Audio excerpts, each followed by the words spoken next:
وہ ایک بڑے چیمبر کے اندر جو جس کو ہم chamber of commerce and industry trade and industries کہتے ہیں اس کو جوائن کریں گے. اوکے اچھا ہم نے یہ دیکھا ہے کہ جتنی بھی ٹریڈ آرگنائزیشن ہے ان میں جو ہے رائولز ضرور ہوتے ہیں, تو آپ یہ نہیں سمجھتے کہ سب کو ایک پیج پر آ کے کام کرنا چاہیے یا مل کے مقابلہ کرنا چاہیے؟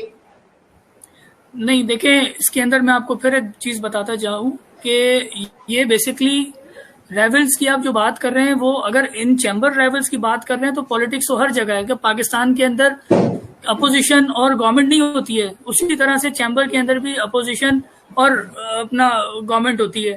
جس کے پاس اقتدار ہوتا ہے اس کے اور پھر سوچ کا فرق ہوتا ہے. بیسکلی کوئی کسی بات کو صحیح سمجھ رہا ہوتا ہے, کوئی کسی بات کو غلط سمجھ رہا ہوتا ہے. تو جہاں سوچ کا فرق یہ نیچرل فینومینا ہے, جہاں سوچ کا فرق آتا ہے وہاں پہ آپ کے رائے میں اختلافات آ جاتے ہیں. اور کوئی خاندانی موروثی ہماری جنگیں نہیں ہوتی رائولز کے اندر. ہم اپنے مفاد کے لیے ٹریڈ اور بزنس کے لیے ہم ایک ہی ہوتے ہیں.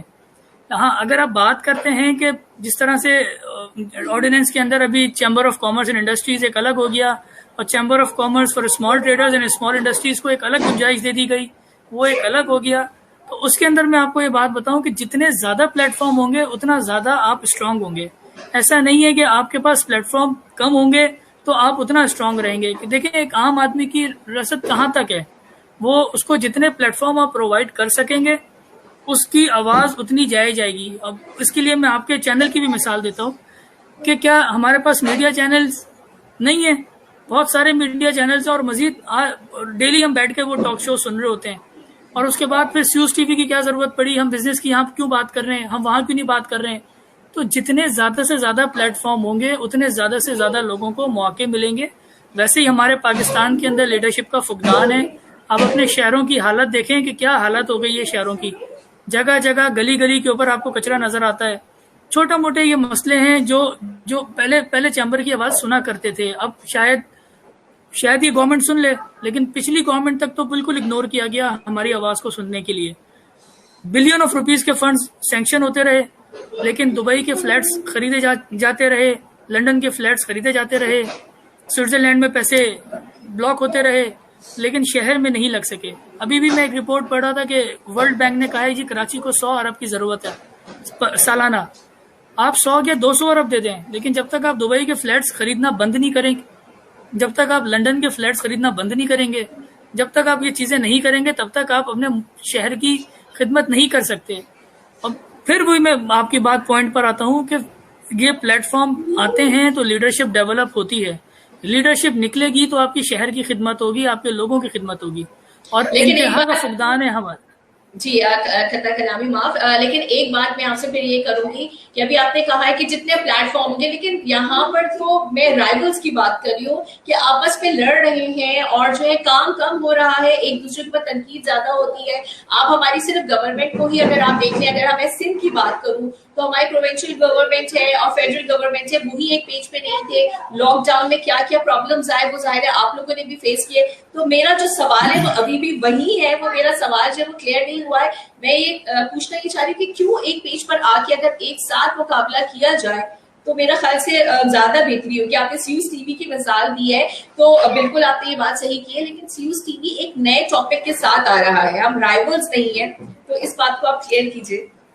نہیں, میرا مطلب آپ سمجھی نہیں. میں نے آپ کو دیکھیں رائیول تو لازمی سی بات ہے. سیوز کی جگہ اگر لیٹ سپوز کہ کوئی اور ٹی وی آ جائے گا تو وہ آپ کا رائیول ہی ہوگا نا. آپ اپنی ریٹنگ زیادہ چاہیں گی ایک بار نسبت اس کی ریٹنگ کے, تو آپ وہ ایک رائیول ہی ہو گیا نا آپ کا. وہ تو اس کے اوپر ہو گیا, مطلب جینین ایگزامپل کے اوپر یہ بات ہو گئی. میں جو پلیٹ فارمز کی بات کر رہا ہوں, میں یہ کہہ رہا ہوں کہ دیکھیں رائیول, اگر ابھی ہم لاک ڈاؤن کی بات کرتے ہیں تو کیا سب متحد نہیں تھے ایک پوائنٹ کے اوپر؟ وہاں سے کراچی چیمبر چیخ رہا تھا کہ جی اب بازار کھول دو, بازار کھول دو, بازار کھول دو. وہاں سے کراچی تاجر الائنس چیخ رہا تھا کہ جی بازار کھول دو, بازار کھول دو. بزنس الائنس چیخ رہا تھا کہ جی بازار کھول دو, بازار کھول دو. بات یہ اگر یہ تینوں مل کے ایک آواز کرتے تو یہ ایک آواز جاتی ہے. اب یہ 3 آوازیں جا رہی تھیں, ہر کوئی چاہ رہا تھا کہ بازار کھول دو. میں صرف اتنا کہہ رہا ہوں کہ بیسکلی اختلافات رائے کا ہوتا ہے. کوئی اور اپنی جیب کا اختلاف نہیں ہوتا, اپنی دشمنی کا اختلاف نہیں ہوتا, موروثی دشمنیاں نہیں ہوتی ہیں. اختلاف صرف اپنی رائے کا اختلاف ہوتا ہے. کوئی کہتا ہے اب لاک ڈاؤن کی بات ہے, کیا ابھی آپ کو سننے میں نہیں آ رہا کہ اتنا کرونا وائرس بڑھ رہا ہے کہ جی دوبارہ لاک ڈاؤن کر دو؟ دوبارہ کرفیو لگا دو. اس وقت یہ رائے جب حکومت کہہ رہی تھی تو ہم سب کہہ رہے تھے کہ کاروبار کھول دو. لیکن اب کم سے کم ہم دو مسئلوں سے ایک مسئلے پہ تو آ گئے. پہلے تو بھوک کا مسئلہ تھا, کاروبار کا مسئلہ تھا. اب صرف بھوک, اس کا ایک تو پہلے تو بیماری کا مسئلہ تھا اور کاروبار کا مسئلہ تھا, لیکن اب صرف بیماری کا مسئلہ ہے. کاروبار تو لوگوں کے چل گئے ہیں, لوگوں کی امپلائمنٹ تو رہی. جو پہلے بھوک کا مسئلہ تھا وہ تو کم سے کم ختم ہو گیا. تو ہمیں اس بات کو سمجھنا چاہیے کہ ہمیں کوئی دشمنیاں نہیں ہے, پلیٹ فارمز الگ ہیں, آواز ایک ہی ہے, آواز to serve our business community. بالکل, بہت بہترین آپ نے بات کی ہے اور آپ نے اپنی بات کو بالکل صحیح آپ نے جو ہے ناظرین تک پہنچایا ہے. میں یہ جاننا چاہوں گی کہ تجارت اور صنعت کی بھلائی کے لیے Hyderabad chamber of commerce and industry کی کیا خدمات ہے, انہوں نے کیا کام کیا ہے سر؟ دیکھیں جی, Hyderabad chamber of commerce and industries کی بے شمار خدمات ہیں. پچھلے 4 دہائیوں سے جب یہ کام کر رہا تھا تو یہ مطلب کوئی ایسا چھوٹا موٹا کام نہیں کر رہا تھا. میں آپ کو مثال دیتا ہوں, سن 2005 اور 6 کی سر جنرل پرویز مشرف صاحب کا دور تھا جب وہ صدر تھے, اور میرے ہی والد صاحب حیدرآباد چیمبر کے اس ٹائم پہ پریزیڈنٹ تھے. تو یہاں پہ اپنا بڑے مشہور امین فہیم صاحب گزرے ہیں پیپلز پارٹی کے, اللہ ان کو غریق رحمت کرے. ان کے بھائی تھے مخدوم رفیق الزماں, یہاں کے ڈسٹرکٹ ناظم. تو ان کا میرے والد صاحب کے پاس کال آئی اور میرے والد صاحب کو انہوں نے یہ بات کہی کہ دیکھیں جی, تقریباً کوئی 11 بلین روپیز ہمارے حیدرآباد کے لیے سینکشن ہوئے ہیں, پر ہماری وہ اس وقت کے ناظم تھے, ہمارے پہ $11 بلین روپیز ہمارے سینکشن ہوئے ہیں اور وہ حکومت کو مل نہیں پا رہے ہیں. آپ مہربانی کر کے اپنی آواز اٹھائیں تو یہ ہمارے حیدرآباد شہر کو مل سکیں. تو والد صاحب نے بڑے سخت بیانات ٹی وی کے اوپر, اخبار کے اوپر جا کر دیے حکومت کے لیے, حکومت کے خلاف, اور اس کا نتیجہ یہ ہوا کہ حیدرآباد چیمبر کے صدر کے بیانات کو سنتے ہوئے جنرل پرویز مشرف صاحب نے 11 بلین روپیز حیدرآباد کے لیے سینکشن کرے. تو یہ تھا حیدرآباد چیمبر کا کردار. آج کل کیونکہ ہمارے اندر ایک مافیا, ہمارے اندر مسئلہ یہ ہے کہ جو بڑا تاجر ہوتا ہے اس کے پیچھے آ کے وہ ممبرز اتنے آسانی سے بنا لیتا ہے, جس کی وجہ سے وہ قابض ہو جاتا ہے چیمبر کے اوپر. اسی صورتحال کی وجہ سے ہم تھوڑے سے ذرا حیدرآباد چیمبر ہمارا جو اپنی کریڈیبلٹی ہوتی ہے وہ تھوڑا سی اس نے لوز کی ہے. لیکن کیونکہ اب نئے رجسٹریشن کی طرف بات جا رہی ہے, نئے لوگ آ رہے ہیں, تو انشاءاللہ تعالیٰ نیئر فیوچر کے اندر حیدرآباد چیمبر کا جو ایک معیار تھا, جو ایک جس طرح سے وہ فعال تھا, اس طرح سے ہی آپ کو دیکھنے کو ملے گا انشاءاللہ. اچھا دیکھیے, کووڈ-19 نے بہت تباہی مچائی ہے پوری دنیا میں, نہ صرف پاکستان میں بلکہ پوری دنیا میں. ایز این انڈسٹریلز آپ کیا سمجھتے ہیں, آپ لوگوں کی کیا کنٹریبیوشن رہی ہے؟ دیکھیں جی, کووڈ-19 کی وجہ سے جو نا ہماری جو اکنامی ہے وہ بہت فریجائل کنڈیشن میں آ چکی ہے اس ٹائم کے اوپر. اور اس کا جو بیسکلی دیکھیں, کووڈ-19 سے پہلے ہمارا ڈالر تھا 155-156 تک, اور کووڈ-19 کے آنے کے بعد اس نے پیک کیا 168 تک. تو میں تو I am very much worried کہ یہ اگر اس طرح سے ڈالر فلوٹ کرتا رہا اور اس کے اوپر اسٹیٹ بینک کا کوئی چیک اینڈ بیلنس نہیں آیا, تو کتنی بھی مراتے دے دے حکومت, کتنی بھی مراتے دے دے, وہ سب یوز لیس ہے. یہ مہنگائی بڑھتی جائے گی, کم نہیں ہوگی, کیونکہ آپ بیسکلی آپ کا جو روپیہ ہے وہ گر رہا ہے. آپ کو اپنے روپیے کو سنبھالنا ہے, اس کے اندر اسٹیٹ بینک کو اپنی کنٹرولنگ لے کے آنی ہے لازمی طور پہ. اس کے علاوہ انڈسٹریلسٹ کی جو پوزیشن ہے وہ آپ کے سامنے ہے. دیکھیں جی, وہ امپورٹ کرتا ہے اپنا 155 روپے سے وارہ بنا کے, جب وہ پورٹ پر آتی ہے تو 168 کے ڈالر پہ وہ آزاد کروا لیتا ہے مال کو, اور اس کے بعد 168 پہ جب مال آزاد کراتا ہے ڈالر پھر سے 158 پہ چلا جاتا ہے. تو وہ کس ریٹ پہ بیچے؟ وہ 168 والے ریٹ پہ بیچے جس پہ اس نے آزاد کرایا, یا وہ 158 پہ بیچے جو آج کا ریٹ ہے؟ تو حکومت کو اپنا کردار دکھانا ہے اس معاملے کے اوپر. دوسری بات میں آپ کو یہ بتاتا چلوں کہ آپ جب تک پاکستانی روپی کو مضبوط نہیں کریں گے, جب تک آپ کسی بھی صورت کے اندر اس مہنگائی کو نہیں روک سکتے. بے تحاشا مسئلے ہیں, انڈسٹریلسٹ کے پاس لیکوڈیٹی کرنچ ہے. اسٹیٹ بینک نے ٹھیک ہے ابھی 3-4 جو نا وہ نکال دی ہوئی ہیں, پالیسیز دے دی ہوئی ہیں کہ جی آپ 3-4% مارک اپ کے اوپر لون لے لو, لیکن بہت سارے ایسے انڈسٹریلسٹ ہوتے ہیں جو لون کو پسند نہیں فرماتے ہیں. ان کے لیے کیا کیا ہے اسٹیٹ بینک نے, یا ان کے لیے کیا کیا ہے ہماری جو نا حکمرانوں نے یا حکومت وقت نے؟ آپ کو چھوٹی انڈسٹریز کو, اسمال میڈیم انٹرپرائزز کو اپنے کنٹرول میں رکھنا ہے, ان کو آپ نے لیکوڈیٹی دینی ہے. عمران خان صاحب نے ایک بہت بڑا, میں آپ کو بتاتا چلوں کہ عمران خان صاحب نے ایک بہت بڑا اقدام کیا اور ہم اس کو اپریشیٹ بھی کرتے ہیں. انہوں نے شاید کوئی 2.5 لاکھ یا 3 لاکھ روپے کا ایک انہوں نے جو نا اپنا الیکٹریسٹی بل کے اندر ہمیں سبسڈی دی ہے کہ جو چھوٹے انڈسٹریلسٹ کو کہ جن کا 70 کے اپنا کلو واٹ سے کم کنیکشن ہے, ان کا یہ 2.5 لاکھ یا 3 لاکھ کی انہوں نے ایک لمٹ رکھ دی ہے کہ اس لمٹ کے اندر آپ کا بل جو ہے وہ حکومت پاکستان پے کرے گی, which is very very good step. لیکن آپ کو آگے بہت کچھ کرنا ہے. امریکہ نے جو نا $2,000 بلین جہاں تک مجھے میری میموری کہہ رہی ہے, اس نے امداد کی ہے اپنے کووڈ-19 کے لیے. آپ کے پڑوسی ملک جس سے آپ آنکھوں سے آنکھیں ملا کے بات کرتے ہیں, اس نے کوئی $600 بلین کی جو نا امداد کی ہے. یار آپ $8 بلین سے کووڈ-19 کو لڑ رہے ہو, تو آپ مہربانی کر کے یہ ٹائم حکومت وقت کے لیے بڑا کریٹیکل ٹائم ہے اور اس عوام کو سنبھالنے کا بڑا مشکل ٹائم ہے. وہ ہم لوگوں کے ساتھ بیٹھے اور ہم سے بھی ڈسکس کریں کہ کس طرح سے اس اکنامی کو ہم دوبارہ زندہ کر سکتے ہیں, کس طرح سے ہم اکنامی کو ریوائیو کر سکتے ہیں. بالکل انشاءاللہ کوئی نہ کوئی پازیٹیو چینج جو ہے وہ ہمیں جلد نظر آئے گا. بجٹ کی آمد ہے, آپ کی انڈسٹری نے کوئی ریلیف پیکج دیا, عوام ریلیف پیکج دیا گورنمنٹ کو؟ دیکھیں جی, یہ جب بجٹ آتا ہے تو ہم سے ضرور جو نا وہ مانگتے ہیں, آپشنز لیتے ہیں کہ بھئی آپ لوگ بھی ہمیں سجیسٹ کریں, سجیشنز مانگتے ہیں کہ کیا آپ چاہتے ہیں کہ کس طرح سے چاہتے ہیں. ہم نے تو ان کو بڑا کلیئر کٹ بتایا ہے کہ پچھلے کوئی 4-5 سالوں سے ہمارا ریٹیل سیکٹر بہت بری طرح سے لاسز کر رہا ہے اور they are wasting their money a lot. تو وہ 17% سیلز ٹیکس کے اوپر کوئی بھی ریٹیل سیکٹر جو نا وہ اسٹینڈ نہیں کر سکتا. اور جو آوازیں ہماری ریسورسز دے رہی ہیں وہ بھی یہ دے رہی ہیں کہ جی سیلز ٹیکس کے اوپر ایک خاطر خواہ کمی حکومت پاکستان لے کر آ رہی ہے.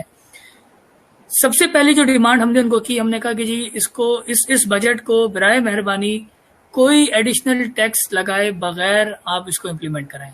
بجٹ کو جو نا کوئی ایڈیشنل ٹیکس نہیں لگے, جو ایڈیشنل ٹیکس ہے ان میں بھی کم و بیشی لے کر آئیں. 17% سیلز ٹیکس کو آپ 7% سیلز ٹیکس کے اوپر لے کر آئیں. کسٹم ڈیوٹی جو آپ کی امپورٹ کے اوپر ہے, میں اس کے لیے تھوڑا سا پھر بیک گراؤنڈ میں جانا چاہوں گا امپورٹ کو سمجھانے کے لیے. بیسیکلی کہ جب یہ حکومت آئی تھی تو ان کا ایک موٹیو تھا کہ ہم اس امپورٹ کو کم کریں اور ایکسپورٹ کو بڑھائیں.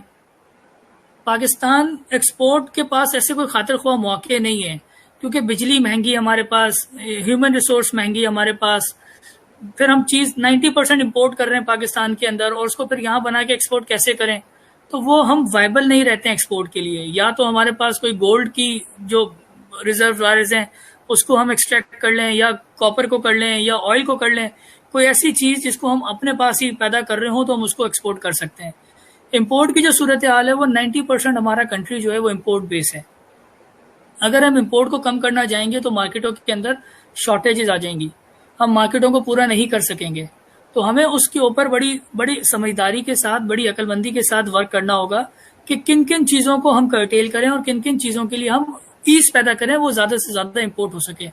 لیٹ سپوز ہمارا ایڈیبل آئل جس کے اندر ہم ڈیل کرتے ہیں وہ سیکنڈ لارجسٹ بل ہے پاکستان کا, امپورٹ بل سیکنڈ لارجسٹ امپورٹ بل ہے. پاکستان کی پاپولیشن دنیا کی 5ویں بڑی پاپولیشن ہو گئی ہے. تو میرا سوال یہ ہے کہ ہم اپنے چیزوں کو, اپنی اسٹرینتھ کو کیوں نہیں پہچان رہے ہیں. ہم دنیا کی کسی بھی بزنس کو لڑنے کے لیے ہم بہترین اپنے کاموں کو انجام دے سکتے ہیں. یہ پاپولیشن ہونا یہ بہت بڑی نعمت کی بات ہے, اور اتنی پاپولیشن کے ساتھ, اتنے چھوٹے ریسورسز کے ساتھ ہم رہ رہے ہیں اور خوش رہ رہے ہیں. آج آپ کسی سے بھی پوچھیں وہ اتنا کوئی پریشان نہیں ہوگا جتنا آپ انڈیا میں جا کے دیکھیں انڈیا میں غربت کتنی ہے. آپ امریکہ میں لوگوں سے پوچھیں, لوگوں کتنے سوسائڈ جو نا وہ کر رہے ہیں وہاں پہ.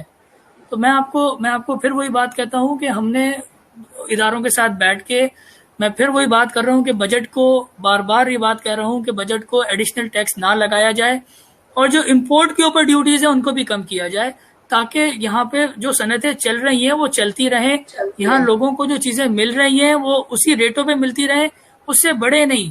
اگر آپ اس کو ایسے لگا دو گے, ریسٹرکشنز لگا دو گے امپورٹ کے اوپر, بجٹ کے اندر کوئی غلط فیصلے کر بیٹھو گے, تو پہلے ہی آپ نے جو نا کووڈ-19 کے بعد ایک اور بڑا مسئلہ آپ کو ٹڈی دل کا آ گیا ہوا ہے.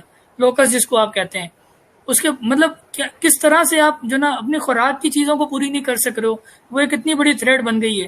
اس کے بعد پھر آپ کی امپورٹ کے اوپر غلط ڈیسیجنز کر دو گے تو آپ کیسے پاکستان کو چلا سکتے ہیں؟ تو چیزیں بہت زیادہ اس ٹائم کے اوپر کریٹیکل ہے، اور لیٹس پرے کہ وہ حکومت جو بھی کرے، جو بھی ادارہ ہے وہ پلان کرے، اچھے کے لیے کرے انشاءاللہ. لیکن لوگوں کا کہنا یہ ہے کہ اب جو ہے بجٹ جو آئے گا وہ زیادہ خطرناک ہو سکتا ہے، کیونکہ کووڈ کے نام پہ جو ہے وہ نئے ٹیکسز آ جائیں گے. اس کے بارے میں آپ کیا کہتے ہیں؟ نہیں، میں نہیں سمجھتا. یہ میرے خیال سے صرف ڈیلوژنز ہیں لوگوں کی کہ کووڈ 19 کے نام پہ کوئی بجٹ آ جائے گا اور کوئی ٹیکس لگ جائے گا. میں نہیں سمجھتا کہ حکومت ایسا کام کرے گی، کیونکہ حکومت اس فیس کے اوپر نہیں ہے. میں نے آپ کو مثال دی کہ انڈیا $600 بلین کے ساتھ آپ کی کووڈ 19 کی جنگ لڑ رہا ہے. ہو سکتا ہے اس سے بھی زیادہ ہو، میری جہاں تک میموری کہہ رہی ہے وہ $600 بلین جو میں نے پڑھے تھے. ہم $8 بلین سے لڑ رہے ہیں. تو کیسے حکومت سوچ سکتی ہے کہ ہم پہ ٹیکس لگا دیں؟ ہمارے پاس تو کھانے کو نہیں ہے. ہم یہاں ٹڈی دل سے لڑ رہے ہیں. ہم کیا کیا جو نا ہمارے پاس وہ پڑی ہیں، تھریٹس پڑی ہوئی ہیں جو انڈسٹری ایک اس سے لڑ رہا ہے اس ٹائم کے اوپر. تو بالکل بھی حکومت ایسی غلطی نہیں کرے گی کہ جو کووڈ 19 کے نام پہ کوئی نیا ٹیکس لگ جائے گا. کچھ نہیں لگنے والا. یہ میں پوری طریقے سے اور اپنا اچھے طریقے سے سمجھ کے یہ بات کہہ رہا ہوں. اچھا، لاک ڈاؤن نے کس حد تک جو ہے سندھ میں جو ہے کاروبار اور صنعت کو نقصان پہنچایا ہے، اور آپ پروفیشنل جو ہماری گورنمنٹ یا فیڈرل گورنمنٹ کی جو اس لاک ڈاؤن کے فیصلے سے کتنے آپ جو ہے وہ سیٹسفائی ہیں، یا آپ کیا سمجھتے ہیں کہ کیا کوئی ریلیف فنڈ ملے گا، کچھ ریلیف ملے گا؟ دیکھیں، میں پھر آپ کو یہ بات ایک بتاؤں کہ سندھ کے اندر، پورے سندھ نہیں، میں تو پاکستان کی بات کرتا ہوں، پاکستان کی بات بھی کرتا ہوں، سندھ کی بھی بات کروں گا ابھی. جب سال شروع ہوتا ہے نا تو ہر انڈسٹریلسٹ کا کام ہوتا ہے کہ وہ اپنی بجٹنگ کر لیتا ہے. وہ اپنے سال کے ٹارگیٹس طے کرتا ہے کہ میں نے آخر میں اینڈ آف دسمبر کہاں تک پہنچنا ہے اور کہاں تک نہیں پہنچنا ہے. تو جو پلاننگ تھی وہ تو دھری کی دھری رہ گئی. جو 2 مہینے 2.5 مہینے کا ہمارا لاس ہوا، جس طرح سے ہم نے اپنے آپ کو سروائیو کیا، لیبر کو انٹیکٹ رکھا، امپلائیز کو انٹیکٹ رکھا، کچھ کے اوپر بہت زیادہ بے تحاشا پریشانیاں آئیں، کچھ نے لیبر کو فارغ بھی کیا، امپلائیز کو بھی فارغ کیا.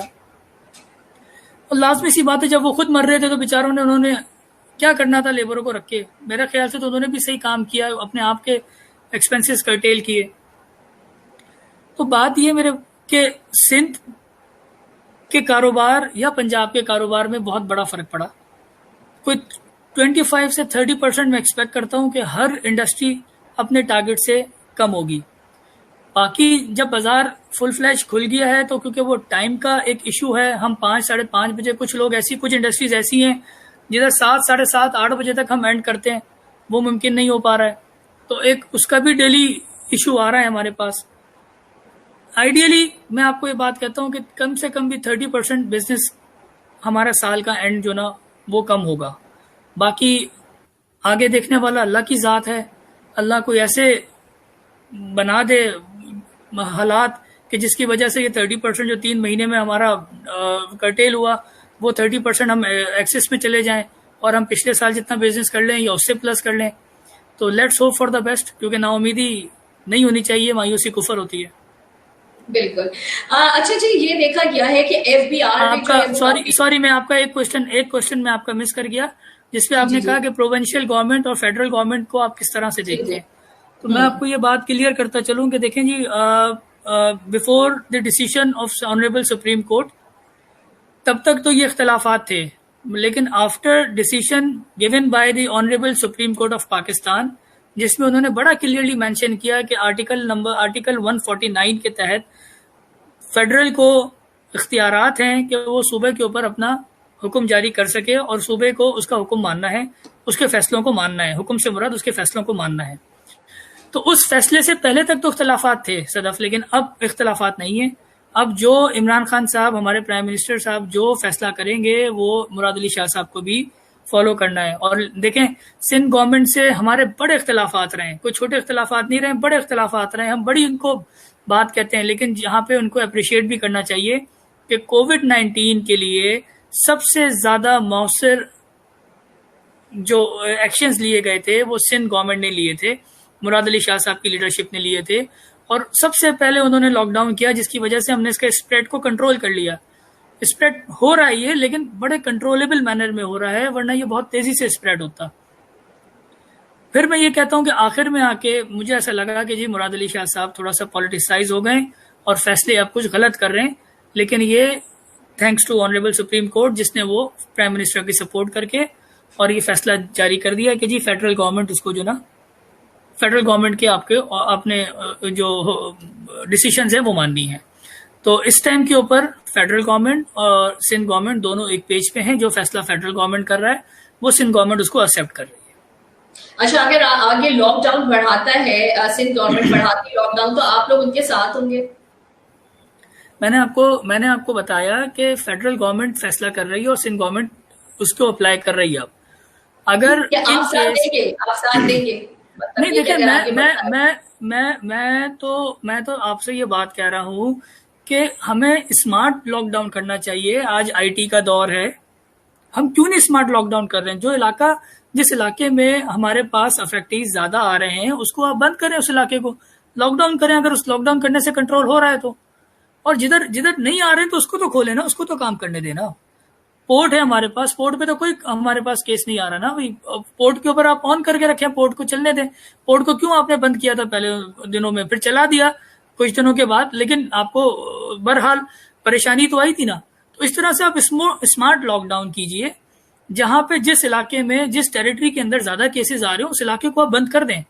کوئی نہیں کہہ رہا، لیکن سب کو نہ کریں. جدھر کہیں بھی کیس نہیں آ رہا ان کا کیا قصور ہے کہ وہ کاروبار نہیں کر رہے ہیں؟ تو ہم اس کے ساتھ ہیں، جو بھی حکومت فیصلہ کرے لیکن انٹیلیجنٹلی کرے.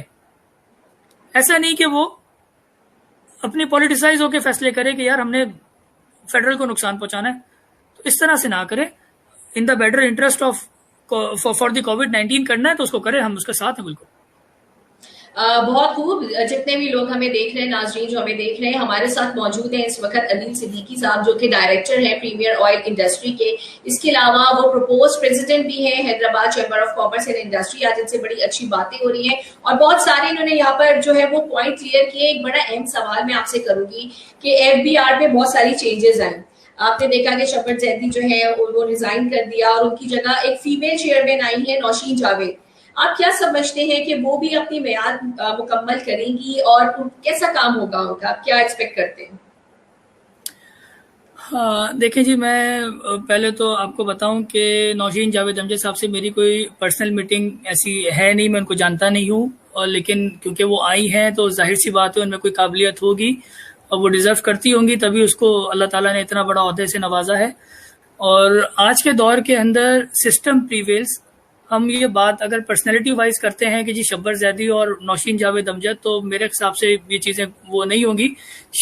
شبر زیدی صاحب بالکل جانتے تھے بزنس کو، آڈیٹر ہیں وہ، اور ان کو پتا تھا کہ کس طرح سے کہاں سے اس گرے اکنامی کو انہوں نے ڈاکیومنٹڈ کرنا ہے. لیکن نوشین جاوید امجد بھی ادارے کی ہیں، محنت کر رہی ہوں گی، تبھی ان کو یہ عہدہ ملا ہے. میں اس سلسلے میں آپ کے چینل کی توسط سے میں ایک بات کہنا چاہوں گا، اللہ کرے کہ یہ ان اداروں تک پہنچے جو میں بات کہنا چاہ رہا ہوں. ہمارے پاکستان کے اندر ایک بڑا مسئلہ ہے کہ ہم ہر آدمی کو جو نا گلٹی کہہ دیتے ہیں، اس کو پروو ہونے سے پہلے اس کو گلٹی کہہ دیتے ہیں کہ جی یہ ٹیکس چوری کر رہا ہے. تو میں ڈپارٹمنٹ سے التجا کروں گا کہ every body is innocent until they prove guilty. Every body is innocent, ہر کسی کو انوسینٹ فیل کرائیں. یہ بزنس کمیونٹی اور FBR یہ آپس میں ان کا ڈسٹینس بڑھتا جا رہا ہے، کمیونیکیشن گیپ بڑھتا جا رہا ہے، only because of the trust, only because of the sentences کہ وہ ہر کسی کو جو نا وہ اس گرے اکنامی میں ڈال دیتے ہیں اور جو نا چور چور کہتے رہتے ہیں اس کو. تو ایوری بڈی از انوسینٹ جب تک وہ گلٹی نہیں ہو جاتا. اگر وہ گلٹی ہو جاتا ہے تو پھر چور کہیں، ہمیں کوئی اعتراض نہیں ہے، تاکہ آپ کے ادارے کا ٹرسٹ بڑھ سکے. ہم تاجر لوگوں میں، ہم انڈسٹریلسٹ لوگوں میں، لوگ آنا چاہتے ہیں، آپ پاکستان کی خدمت کرنا چاہتے ہیں، ٹیکس دینا چاہتے ہیں، لیکن آپ لوگوں کی بلیک میلنگ کی وجہ سے، آپ لوگوں کے خوف کی وجہ سے لوگ نہیں آتے ہیں. لوگ چھپ جاتے ہیں گھروں میں بیٹھ کے کہ یار ان کو کون منہ دے گا. تو نوشین صاحبہ سے میری ریکویسٹ ہے اور میں ان سے ملوں گا بھی، ملاقات ہوگی تو ادھر بھی میں یہ بات ان کو بولوں گا کہ جی اس ٹرینڈ کو آپ لے کر آئیں. بہت اچھے اقدامات ہو رہے ہیں ابھی اس ٹائم کے اوپر. لاسٹ ٹائم جس طرح سے حفیظ شیخ صاحب نے اناؤنس کیا کہ جی انکم ٹیکس ریفنڈ ہم دے رہے ہیں اور وہ آئی ٹی بیس پہ دے رہے ہیں, IBN اکاؤنٹ دے دیں تو وہاں سے ڈائریکٹ آپ کو اپنا انکم ٹیکس ریفنڈز مل جائیں گے. تو اس طرح کے اور بہت ساری چیزیں ہیں جو کرنے کی ہیں, جس میں آپ کی جو نا بلیک میلنگ کا جو راستہ ہے وہ بند کیا جائے. چور ہم نہیں, چور کوئی اور ہے, اس کو اپنے پاس ڈھونڈیں. بہت خوب بات کہی. ہمارے پاس بہت سارے کامنٹس موجود ہیں. ایک بڑا اہم سوال جو ہے وہ کیا گیا ہے جناب آصف شیخ جاوید صاحب نے, جو کہ Karachi chamber of commerce and industry کے فارمر وائس پریزیڈنٹ بھی تھے. انہوں نے ایک سوال کیا کہ has DGTO allowed you in writing to use title of proposed president? Yes, DGTO allowed us. Okay, اچھا جی, کچھ اور مختلف سوالات ہیں. انہوں نے ایک سوال بڑا اہم جو ہے عبد الباسط نے کیا ہے. آپ نے جیسے کہ کہا کہ پاپولیشن جو ہے, جو آبادی ہے, وہ بہت بڑی نعمت ہے, تو انہوں نے کوشچن مارک اس پہ کیا ہے کہ جی نعمت کیسے زیادہ دیکھیں اس کو مجھے طیب اردگان یاد آ رہے ہیں, جو طیب اردگان کا ایک بہت بڑا اس کے اوپر اسپیچ رہی ہے پاپولیشن کے اوپر. اور مین وائل جن صاحب نے یہ کمنٹ کیا ہے تو میں آپ کو صدف وہ بھیجوں گا, طیب اردگان صاحب, کیونکہ آج کل تو مسلم امہ کے لیڈر ہیں وہ, تو ان کی وہ ویڈیو دیکھیں. بیسیکلی آبادی, میں اس بزنس کے حساب سے کہہ رہا ہوں, اس آبادی کو ہر چیز, کپڑا پہننا ہے تو دنیا کو پتا ہونا چاہیے کہ ہماری ورتھ کیا ہے یار. انڈیا میں کیوں اتنا بزنس ہے, چائنا میں کیوں اتنا بزنس ہے, امریکہ میں کیوں اتنا بزنس ہے. یہ سب بیہائنڈ کرتی ہے پاپولیشن سے, آپ کی اس بزنس کی کنزمپشن سے. آپ اتنا ہی آٹا کھاؤ گے, اتنا ہی آپ جو نا کپڑے پہنیں گے, اتنی آپ مطلب ایک چیز آپ کا ویئر اینڈ ٹیئر آپ کا سارا ایک بزنس ہی ہے نا. آپ کی لگژریز ہیں, آپ کی گاڑی ہیں, تو ان سب کو پتا ہے. میں آپ کو مثال دیتا ہوں آذربائیجان باکو کی. اس کا کوانٹم دیکھیں بزنس کا, اس کی پاپولیشن ہے 3 ملین. اس کا بزنس کا کوانٹم دیکھیں, اور پاکستان کا کوانٹم دیکھیں کہ پاکستان بزنس دنیا سے کیا کر رہا ہے. جو سیکنڈ بگیسٹ امپورٹ بل ہے ہمارا ایڈیبل آئل کا, وہ دنیا کا چوتھا بڑا امپورٹ ہے. ہماری آواز سنی جاتی ہے دنیا کے تیل کو خریدتے وقت. جب پاکستان کی بائیں ختم ہوتی ہے تو پوری دنیا کو میسج جاتا ہے کہ جی پاکستان نے ایڈیبل آئل خریدنا بند کیا ہوا ہے ابھی. تو یہ میں اس پاپولیشن, میں یہ نہیں کہہ رہا ہوں کہ خدا نہ خواستہ کہ جو نا آپ 2 کی جگہ 4 پہ چلے جائیں. میں کہہ رہا ہوں کہ جو موجودہ پاپولیشن ہے وہ اس ورتھ کو سمجھیں, اس اسٹرینتھ کو سمجھیں کہ ہمارے بزنس کتنا گرو ہو سکتا ہے, کتنا ڈیولپ ہو سکتا ہے. جی بہت خوب. اچھا, ایک انہوں نے بات اور کہی ہے, میرے خیال سے یہ عام عوام کی بھی آواز ہے. انہوں نے کہا کہ according to public Nosheen Javed at least FBI میں کرپشن ضرور ختم کر دے گی انشاءاللہ. Hope for the best. میں نے آپ کو میسج دیا نا کہ جی چور ہم نہیں ہیں, چور ان کے پاس اندر ڈھونڈے, ان کو چوروں کو ڈھونڈے. میں نے تو ایک سمپل میسج دیا ہے. تو میں وہ نوشین جاوید صاحب کو اگر کسی کے تعلقات ہیں تو وہاں پہنچا دیں کہ جی مہربانی کر کے وہاں ڈھونڈیں اور اس چیز کو ٹھیک کریں. اور ہر کوئی انوسینٹ ہے, ہر آدمی انوسینٹ ہے. آپ اپنا ایٹماسفیئر ٹھیک کریں, فرینڈلی ایٹماسفیئر کریں, تاکہ لوگ خوشی سے آپ کے پاس آئیں. بہت اچھی باتیں آج ہم نے کی, اور ہمیں بہت ساری چیزوں کی معلومات بھی ہوئی عدیل صدیقی صاحب سے. جاتے جاتے ہم سیوز ٹی وی کے ناظرین کے لیے میسج لینا چاہیں گے آپ سے. سیوز ٹی وی کے ناظرین کے لیے میسج یہ ہے کہ جی اللہ کرے کہ یہ سیوز ٹی وی پھلے پھولے اور آگے ترقی کرے. لیکن آج کل کیونکہ سوشل میڈیا کا دور ہے اور بڑا آسان ہے چیزوں کو ڈیولپ کرنا, تو آئی wish you all the best. باقی میں عوام کو جو میسج دینا چاہوں گا وہ یہ دینا چاہوں گا کہ آپ برائے مہربانی اپنے شہر کے حالات کو دیکھیں کہ ہمارا شہر کس طرف جا رہا ہے. میں جب لاہور ٹریول کرتا ہوں تو مجھے نظر آتا ہے کہ وہاں پہ شہباز شریف نے, پرویز الہی نے, یا ہو ایور جو بھی آ رہا ہے وہ اون کرتا ہے اپنے شہر کو.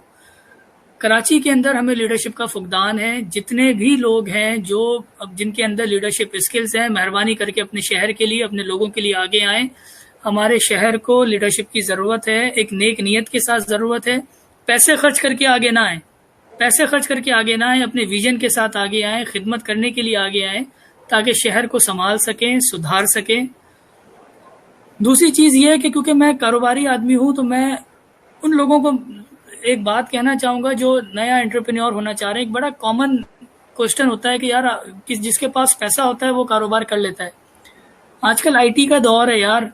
دنیا کے 10 بڑے امیروں کے اندر اس ٹائم کے اوپر 6 یا 7 آئیٹیشنز ہیں. تو برائے مہربانی آئی ٹی کو ایویلویٹ کریں, دیکھیں اس میں کہ آپ کی قابلیت اور آپ کیا کچھ کر سکتے ہیں پاکستان کے لیے. آئی ٹی کی وجہ سے ہم بڑا ایکسپورٹ اپنا بڑھا سکتے ہیں. تو ہر انٹرپرینیور کو میں آئیڈیا دے رہا ہوں, ہر انٹرپرینیور کو میں ایک طریقے سے ریکویسٹ بھی کہہ رہا ہوں اور سمجھا بھی رہا ہوں کہ آئی ٹی کی طرف اپنا رجحان کریں اور آئی ٹی سے سوچیں کہ ہم کس طرح سے پاکستان کی خدمت کر سکتے ہیں, کیونکہ وہ لو کاسٹ بجٹ میں ایک بہت بڑا کام آپ کر سکتے ہیں. کوئی انوینشن کریں آئی ٹی کے اندر. اسی باتوں کے ساتھ جو نا میں صدف یہ کہنا چاہتا ہوں کہ آپ بھی اپنی جو سیوس ٹی وی کی محنت کر رہی ہیں اس کو کسی بھی حال کے اندر نہ چھوڑیں اور زیادہ سے زیادہ محنت کر کے اس کو بڑھائیں, ڈیولپ کریں, دیکھیں اس کی ڈیپ میں جائیں کہ کس طرح سے یہ بڑھ سکتا ہے اور اس کو بڑھانے کی کوشش کیجیے. بہت بہت شکریہ, بہت اچھا لگا آپ سے باتیں کر کے, اور بہت سارے لوگوں نے جو ہے ہمارا پروگرام دیکھا, بہت سے کویشچنس کیے اور یقیناً ان سوالوں کا جواب بھی مل گیا ہوگا. بہت بہت شکریہ عادل صدیقی صاحب آپ کا ہمارے پلیٹ فارم پہ آنے کا اور بہت ساری باتیں لوگوں سے شیئر کرنے کا. انشاءاللہ ہم آپ کو پھر انوائٹ کریں گے کسی نئے ٹاپک کے ساتھ. جب تک کے لیے ہمیں اجازت دیجیے, اپنا بہت خیال رکھیے گا. اللہ حافظ. اللہ حافظ. Thank you so much.